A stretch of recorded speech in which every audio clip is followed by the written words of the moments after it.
Vetplante hou nou glad nie van modderbarrels nie.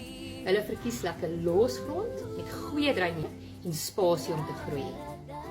So ek gaan nou vir julle wys hoe om my gunsteling vetplantgrond self te maak. Hierdie is nou nie 'n spaardag vir plantjies nie, maar eerder 'n reddingspoging om hierdie plantjie uit haar modderbad te red. Ek werk gewoonlik in 'n verhouding van 3 tot 1, so ek het nou 3 van hierdie groot houertjie grond in hierdie bakkie gegooi.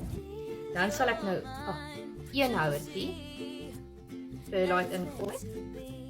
Ek het hier 'n mengsel van bietjie sandrivierklippies en klippies, sommer klippies stuk van ou plantjies gebruik vir die plantjie van ons wat so bietjie die modderbad gehad het besiek is. Vir haar gaan ons nou 'n bietjie lekker fertilizer in die grond meng.